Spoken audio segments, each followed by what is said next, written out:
going to share with you a start to finish process of painting a colorful, chaotic abstract on mounted wood.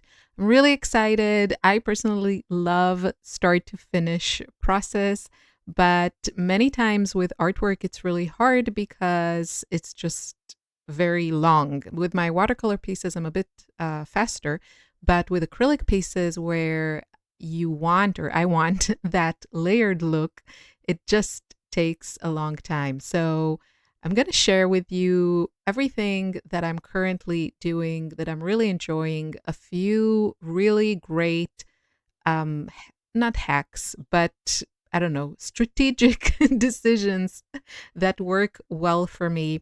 And I'm just going to share the process. If you're new here, hi, welcome. My name is Irit. I'm a watercolor and mixed media artist based in Austria and Europe. And on my channel, I share my artsy adventures.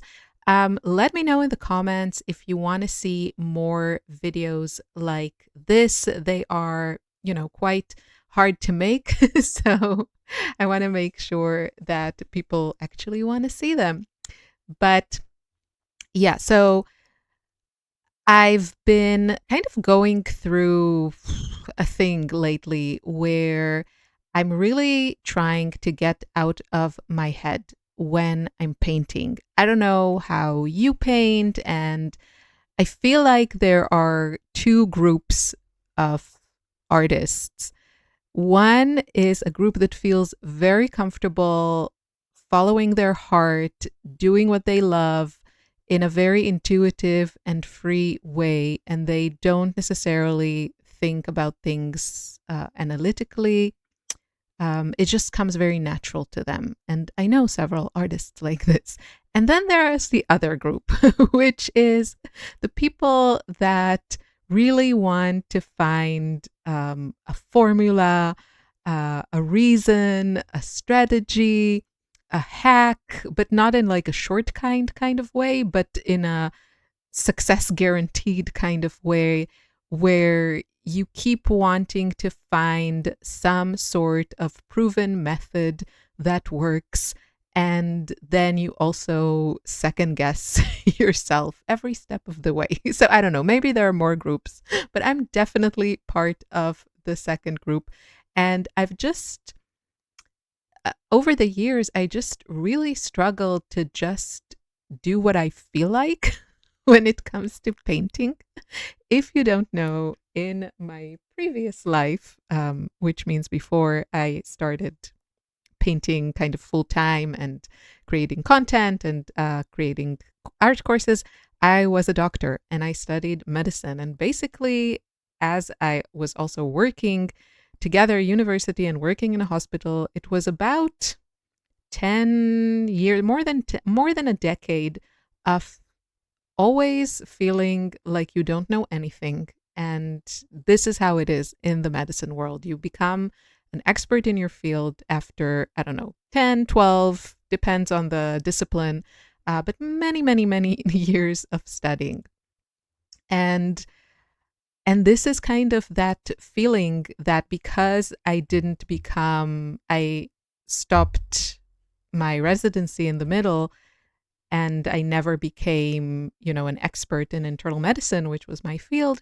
I never got to that point where I felt comfortable with what I know. And I've carried that with me into my art practice. And so I think my brain just can't accept the fact that I can do whatever I want. And with art, especially intuitive art, dopamine releasing art, you can do what you want. So I'm trying to really not think about what I'm doing. And let me share a little bit of the process that has been working for me that I've been really enjoying. So the first step of the process are the chaos layers, which is a term that I got from Amanda Swanson, I want to say. Maybe I'm butchering her name.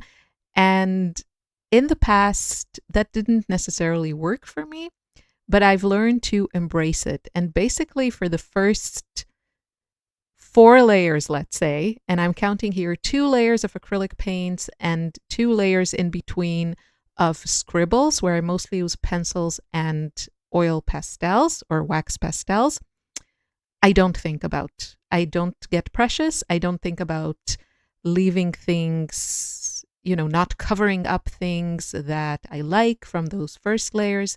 I don't think about that because I know that if I want to get that layered look that I personally enjoy, I have to be ruthless and just paint. So that's what I'm doing. This is the first layer of acrylics. And at some point, I really had to stop because everything was wet and everything was kind of blending. And I just couldn't layer as much as I liked. So at some point, I stopped. But it's really this play between paint and scribbles and layers of paint and more scribbles that create a look that I like. Now, let me talk a little bit about supplies. This is the nice thing about a long video, that I have time to tell you everything. I'm painting on a little cradled wood, which is one of my favorite surfaces for these kinds of paintings. I think a definite hack, that I'm using the word lightly, loosely, let's say, when you're painting, when you want that joyous feeling, is really to find the surface. And I think a lot of artists that talk about this thing, I don't know if we emphasize enough the surface and how important it is. Now, personally, I love painting on paper and wood. So like a very hard surface. I don't really enjoy painting on canvas, especially small frames. With large frames, it's really like painting on cradled wood becomes very, very expensive and heavy. So with larger sizes, I don't really see a different option, only canvas. But with small ones, I love these frames with little canvas boards mounted on them. I showed that in my previous video. And also these ones, like just these cradle wood with some thick sides where you can also paint on the sides. There's just something about it. If you know, it's the paint goes on so gloriously, and then the scribbles. I mean, using pencils and pastels on wood is so much better than using them on canvas, in my opinion. I also like paper, but there's just something really nice about painting on something that you don't have to frame. Yeah, I'm still going on with acrylics, but at some point I really had to stop myself. Generally, I actually work on more than one piece, but I really wanted to make this video more focused so we can just talk about the process of this one piece. So that's why I'm just working on it, but that means that I have to wait longer in between layers just to let things dry. Now, my paints, I get so many questions about these, so I'll try to give you all of the information. I'm using mostly heavy body acrylic paints. I'm using these paint pots, which is a method that I learned from Sandy Hester. She talks about it more on her channel and on her acrylic paints course. Highly recommend checking that out. But I think most of the people here also know Sandy because she's amazing. And I learned from her this method for the acrylics. It's been a real game changer for me. And I make a mixture that is 1-to-1 ratio of acrylic medium in a matte finish and water. So I mix that in a large bottle. And I add that mixture to my heavy body paint, and then I mix it with a popsicle stick until I get the consistency that I like, because usually heavy body paint is too heavy for my liking. So I like it to be, I don't know, kind of like heavy cream yogurt type of consistency. That's how I make my paint pots. You can use like a gloss medium if you prefer that finish. I personally really prefer a matte finish, and most acrylic paints are not matte unless specifically unless they say so. So I really enjoy adding that medium to make them a bit more matte. Okay, now we are in the scribble section layer, and I'm mostly using the Caran d'Ache Neo Art. They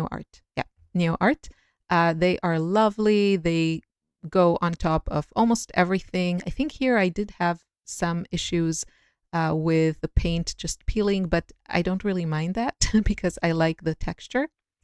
And I'm not thinking. I'm really just going with the flow. I've It's been a bit a stressful time for me, and I really love having my creative time and art practice as it's like therapy. It's really, instead of going to therapy, I can sit and I can paint, but the secret is really to do this in a free way. And I know that I'm going to cover this with more layers of paint. And I think actually in the final piece, I don't even know if you see any of this, of what I'm doing now, but this has to be done.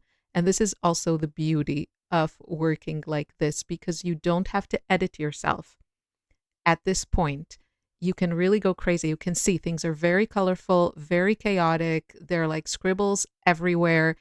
I'm not thinking about the rules. I know that there are many abstract tutorials that tell you, that everything has to be strategic. And sometimes I paint like that. And I have painted like that when I was more strategic with my choices. But now I'm really trying to let go and let all of the chaos and all of the messy thoughts and everything just put it on the, not canvas, on this surface, and see what happens.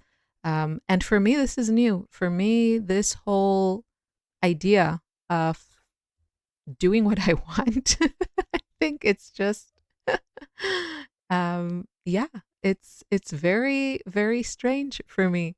As I said, I went from 12 years of school where you're told what to do and what to learn every single day, all day, to med school where it's really the same, and then to being a resident in a hospital where, again, it's the same. And so this concept of just sitting down and doing what I feel like is very, very weird. Okay, here we are in the second layer of acrylics. And again, I'm trying not to overthink things. I think I will make a little bit more of an effort in the future to work a bit more on toning down my colors. I love color, and I feel like it's not that I usually don't dress in a very colorful way.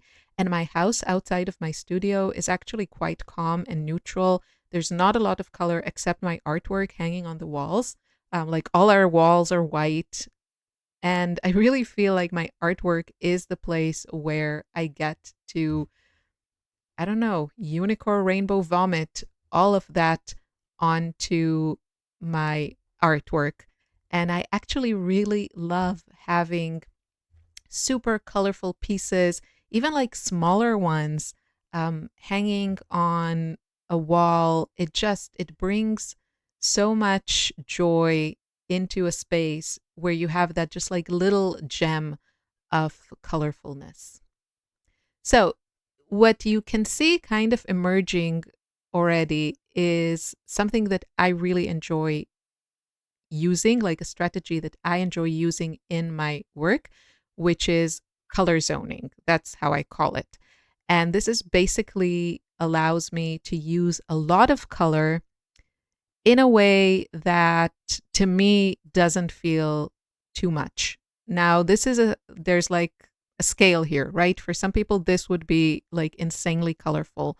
And then for others, I don't know how many, but for others, it'll be like, okay, you could push it a bit more. But what I have found is that I can use a lot of color when those colors are limited to one area of my piece. So as you can see now that I've explained it, you can see there is one area that is green, there's one area that is yellow, there's one area that is red, one area that is pink. And mostly the colors do not repeat several times in the piece. And that has really allowed me to explore very colorful work in a way that doesn't make my brain hurt. And then I also like arranging those color zones, mostly following the color wheel, or what I call the rainbow method. So usually my pink will be next to the purple, next to the blue, next to the turquoise, next to the green, next to the yellow, next to the orange, next to the red, and so on and so forth. And then sometimes I will place colors in, other combinations, but that's usually what I like to follow.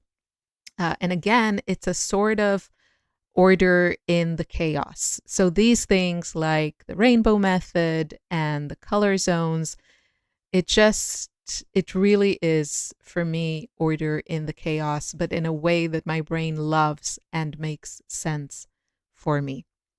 So I think you can see now when you're looking at the piece how things are developing. You can see that there's hardly anything showing from the first layer of acrylics, from the first layer of scribbles. They peak here and there, but it's very, very minimal. And again, I also find myself like layering, mostly following those color zones. But I try not to get too fussy in those initial layers. As I'm looking at the painting now, I mean, I love what's happening here because it just makes me happy. But I'm also thinking, and let me know in the comments what you think about this. I'm also thinking if it would be a good idea for me to work on my paint pots and just muddy up the colors a little bit. I don't know, or maybe some of the colors, because I'm just wondering if I would like the results a little bit more. Maybe not the pink, but but maybe some of the other colors just to dirty them up a little bit. So that would save me mixing colors because I don't always like mixing colors. Sometimes I really love just using colors I have on hand, and mostly painting and not so much mixing. So let me know what you think of that. I wouldn't even know which colors I would want to dirty up.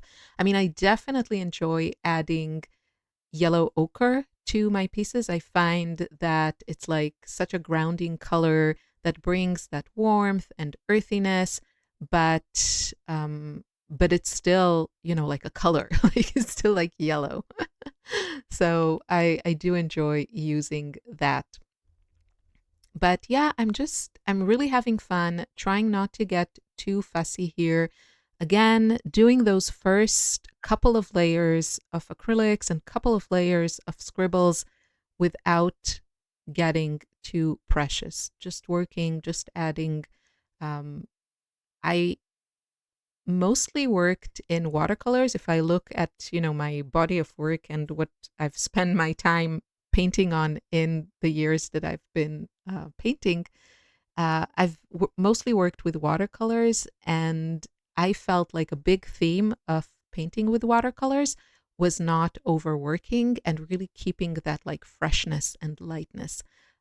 So keeping things very minimal. And I do prefer my watercolor pieces when they are very light and, puddles of watercolor. And so I usually work with very few layers. But with acrylics, I really crave that layered look that you can see that there are layers of paint. And there is no way to get that without using layers of paint. So that means you're going to cover things up.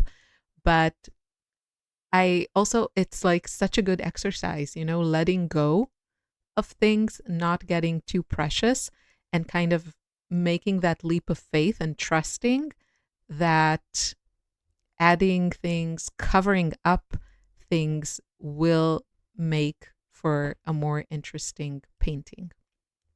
Now, another theme that I've been kind of exploring in my work that I go between one side of the scale and the other is how much detail and what kind of line work I really like. So if you look at the piece right now, I pretty much covered almost all of the scribbles, and it's mostly, just acrylic paint. I am using a small brush, but there's not a ton of like very, very thin lines here. And I think like a month or a couple months ago, I was really drawn to this kind of look, but then it shifted for me and I just really wanted more scribbles, more detailed, more thinner lines. So that's also something that, for everyone, it'll be something else. And it's all about kind of playing and figuring out what works for you. So back to the scribble. This is the second layer of the scribbles. And I had to wait till my acrylic paints were dry. And again, I'm not being very intentional here. I'm really going with the flow. And oh my goodness, what an amazing feeling this is. If you've never tried painting this way, you're in for such a treat. There is just like something about this non-judgmental process that, I don't know, it's just liberating in a way. Again, I feel like there are artists that this comes so naturally to them. I'm not one of those, and for me it's taken me a lot of work to just do what I feel like and just scribble away, let my hand lead and not analyze everything, not think about everything, not, all the time thinking about, oh, should I use a limited color palette and what is my focal point and should I use more neutrals? No, none of that. Just grab a color that I feel like in the moment and scribble away. And it's like it's so much fun. Criminally feels self-indulgent, which is another theme in my life that I've struggled with because to me, being a doctor is really a calling. And to sit in my studio and have fun with pink paint seemed, I don't know, very selfish. But I embrace it because I connect with like-minded artists all over the world every day. And I'll get back to that because at first I want to talk about this. This is this is a must-have. This is the secret weapon of so many artists that you wouldn't believe it. And I'm talking about this specific color from Golden. I know it's against everything that I stand for when I tell you this is a must-have, but it truly is. It is a must-have. This is quinacridone nickel azo gold from Golden. It's only Golden, and I have it in a little tub of liquid paint. I'm going to treat myself to a large bottle of this. It's like, you can see, it's like this golden, gorgeous, it's like a quinacridone gold, basically. But there is something about it. It's like a magic glaze, right? It's transparent, and you saw me watering it down more. I know it was way too fast, but you can go back if you want to see that again. And I added some water to it, and just everything that you put this paint on becomes better. I can't explain it. I think it's just the warmth and that like little bit of earthiness that just makes everything, it glows. And I love it. And this is another step that I think is really important for creating that dimension, that layered look that I personally love so much and sometimes struggle to achieve.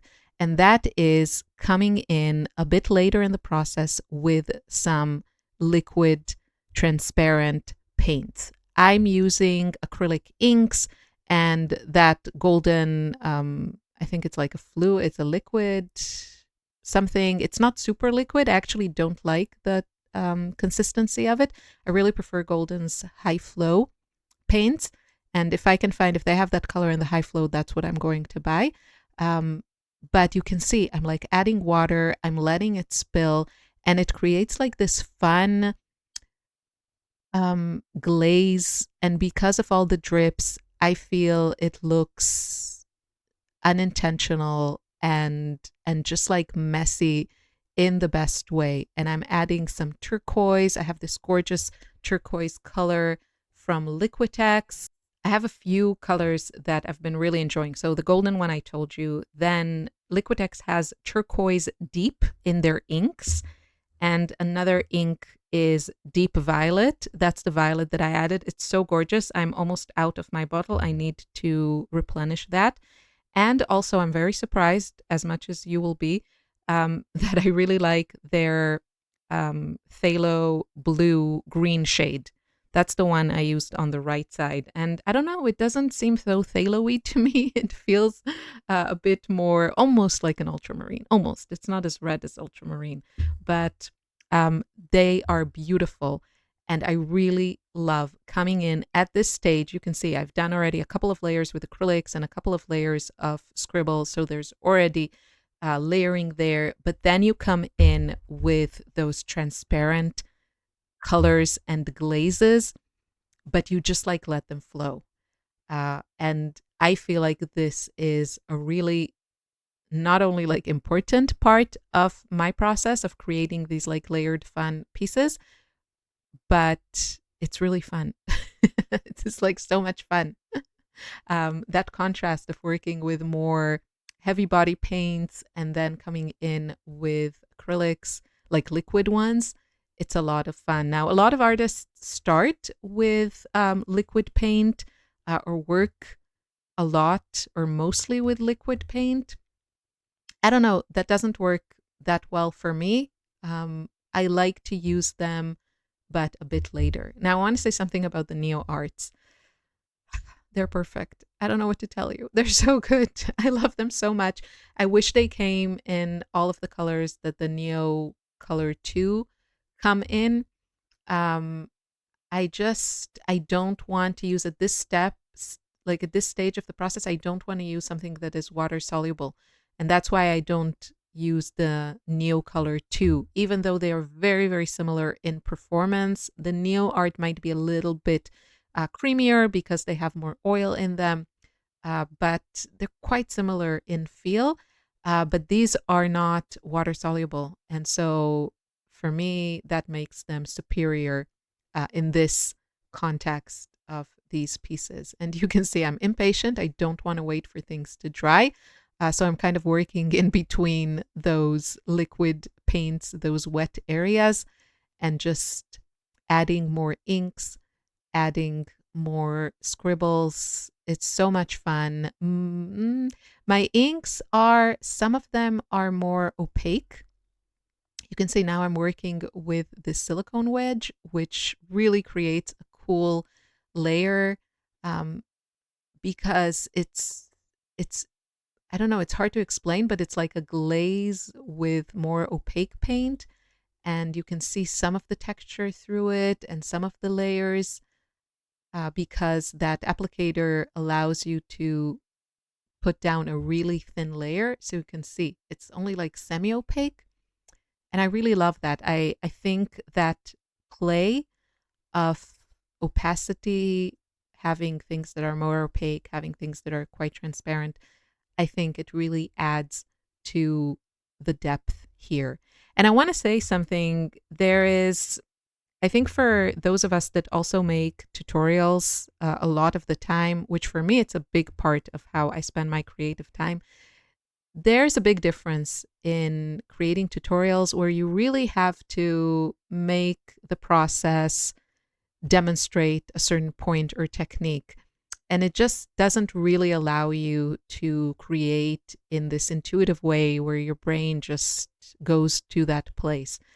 And I really wanted to share with you a video that shows that process, that just creating intuitively. So I hope you're enjoying this. Yeah, it's fun to share. I had to speed it up double the time. I don't work this fast, just so that this video is not, an hour and a half, because I think that's insane. Even now it's long, but I didn't want to make it like insanely fast where it's just too fast. Of course, using YouTube, you can speed this up. Maybe you have already. If you don't want to watch it like real time because it is quite long. Okay, I took a risk and I splattered some white paint and I love it. Um, I feel like with white, you have to be careful, or at least I have to be careful, because sometimes it's a little bit cold and I don't know, it just looks too harsh. But I think it works in this case. In many places, it kind of mixed with the previous layer of inks that was still wet. And yeah, I really love what is happening here. And it feels like it's getting to that point where there's not a ton more that I want to do. So I put away those neo art and now it's time for the final layer. Now I know that once I start adding things with the drawing oils, so this is sort of like an oil stick. These are from R&F. I know, sorry about my head there. Now it's getting serious. I know that this is the final layer because you can't use acrylic on top of these. This is basically a very comfortable way of using oils, but they need a few days to dry. And yeah, so that's final layer. And you'll see I'm just adding here and there a bit more texture, a bit more painterly lines and scribbles. You can smush these with your fingers. The colors are fantastic. I just had the best time, and I feel like it's such a great product for that final layer. I've mostly seen people use these on their own, and I do want to try that and explore that. But I personally really, really love just adding them as the final stage of these chaotic, colorful pieces. There's something about it. I don't know. I love the texture of them.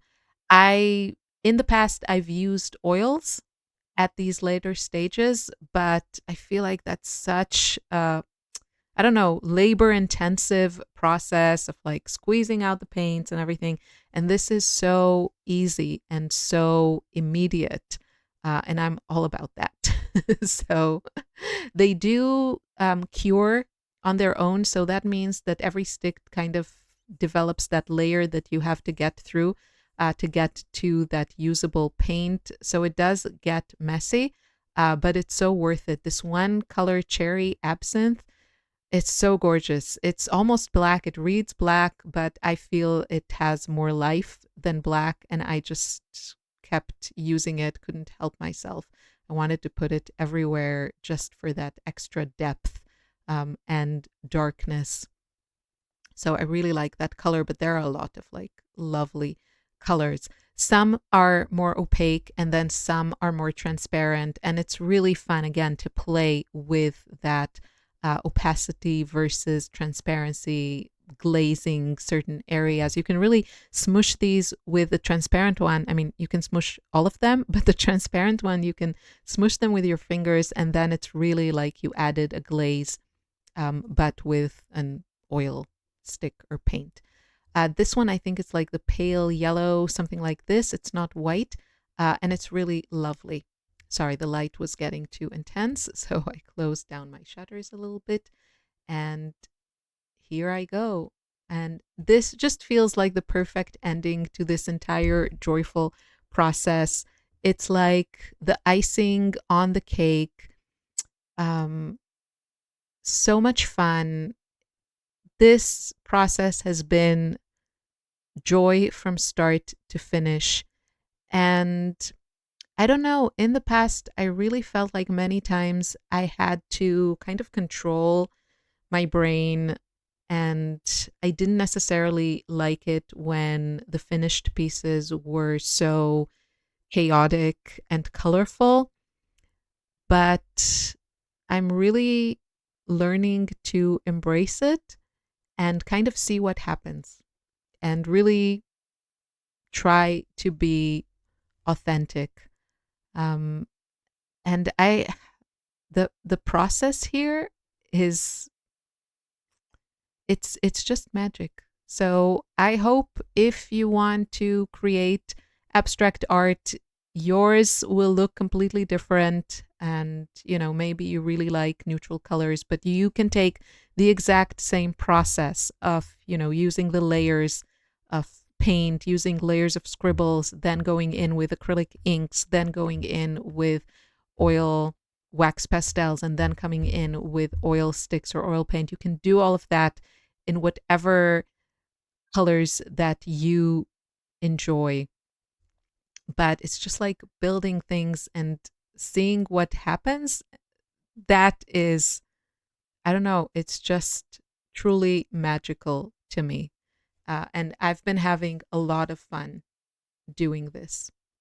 So I think I said everything about the materials that I used. If there's something I missed, if there's a color you're interested in, you can always leave me a comment. I get questions like that all the time. Like, what is that purple? What is that blue? And I'm here for you because I know what it's like when you really, you fall in love with a specific color and you really want to add that to your collection. So just give me the timestamp. I just use so much color. This was a part of the letting go, that rejecting the idea that I need to limit my color palette when I really don't want to. And I enjoy working with lots and lots of colors.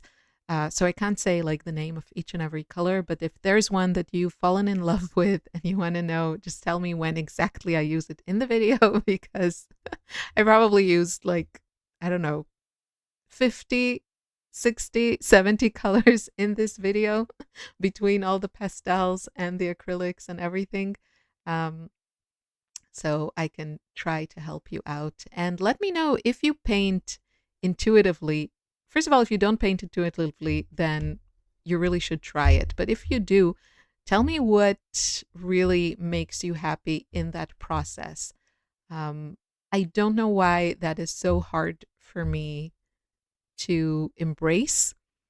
I mostly get into these cycles where I just want to take all the art courses because I have that inner belief that I'm not an expert and I need to see what experts are doing. So, which is something I brought with me from med school and working in the hospital. But, I'm an expert on my own way of creating, and I really am trying to embrace that. So I hope you enjoyed this video. There I go again with that cherry absinthe. It's such a great color. With all of the things that I show you, if you want to try something, just get a couple of colors, see if you like them, and then slowly grow your collection. That's what I did. I started with a few colors from the Neo art and a few of the drawing oils, and I slowly got more. I don't have the entire line. There are always colors that don't speak really to me, but I do have most. So these are just the pieces I've been working on. You can see the colors are very bright. I'm really considering just muddying some of them up, so I don't have to spend so much time mixing colors. But you can see that I've made several of these pieces. I don't know what I call finished yet and what is not, but I'm just having the best time. It's been so freeing, so therapeutic, and I hope you will try something similar. And please, if you do, tag me on social media or email me. I get emails every day from creatives from all over the world and DMs. And we talk art and we share our love of color and process. See you in another video very soon. Take care. Bye bye.